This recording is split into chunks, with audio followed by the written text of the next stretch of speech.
Hey, my name's Hallie, and I was able to get my kid's birth certificate through the state of Washington fairly easily with this research and these steps I'm going to show you today right now. So first of all, the law changed January 9th, 2021 to make the process a little bit easier.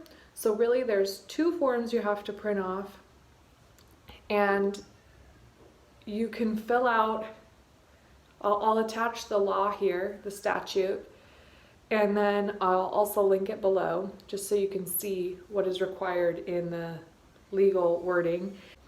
So there's two papers you have to fill out. I'll also link these below along with the statute just so you can know what you're looking for online. And these are it's a 3-page document called the Washington State, excuse my toddler in the background, birth filing form. And this is what you're filing to get the actual birth certificate, which you will have to order later once it has been filed, about 2 weeks, 3 weeks later. So I think we waited a month, and I'll talk about that process at the end. But this is all the details. So your information, the child's exam, which you can have your midwife or yourself do if you're doing it unassisted. But if you have an unlicensed midwife, this is what you have to do as well, or at least unlicensed in your state is the other thing. But it'll ask you all of the questions about your education, which I don't see how that's really relevant. And then what type of birth, what positioning, how long it lasted, and all the other criteria. So that's weight also, and those kind of APGAR score, where the birth occurred. But yeah, this is the form you're going to want to fill out. And the key thing here is on the last page where it has these two lines, the certifier and then the attendant listed. If it is an unassisted birth, you do not want to, or even with an unlicensed midwife, you do not want to sign the certifier line, just leave that blank. And then your witness or your attendant, your spouse or your whoever is the other adult in the room, assuming you have one, they're going to be the attendant on this. And then you just need their name and their signature. But whatever you do not fill out the line 68 or 69, just 70. And then this has to be someone different than the person giving birth.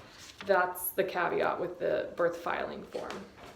The second form is the supporting affidavit, and this is the one the birthing person can fill out. And that's what the statute as of 2021 that has changed stated. I think this originally had to be done by someone else. But this, you're going to just kind of fill out all your information, state what occurred at the birth, what situation, who else was there to witness it thing. And then you're going to need to get a notary to sign this. And the whole thing with these forms is they must be submitted within, I believe, 10 days of the birth. I think we said 9 just to be safe. And we sent ours in about a week after the birth. So with these papers, you need to be strict on that because the process changes entirely and requires the courts and all this proof of everything after that. So you'll need to get a traveling notary if you don't want to leave your house if you had a home birth. That's what we did. It's about $60, and you call them day of, and they come, and we had a great person.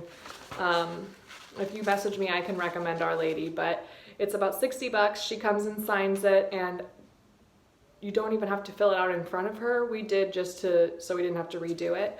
But these are the two forms that are the most important thing for the birth certificate. And then you're going to send it to the address that's on the forms. So the Center for Health Statistics, P.O. Box 47814, Olympia, Washington 98504. And that will be, you have to be postmarked by 9 days after birth. Otherwise it changes. And then you're going to want to wait a month or 3 weeks to a month. And you're going to want to go to, I believe it's Vital Checks. I'll post the actual link below for the correct birth certificate ordering situation. And you're going to want to select personal reasons and follow all the prompts. You'll have to verify with your information as the mother.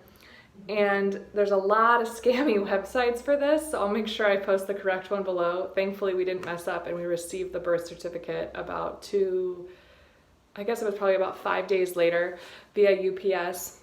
And it's like $70 total, so it's not really cheap, but it's definitely something you need to have if you're ever going to travel with your baby or try to get them other documentation.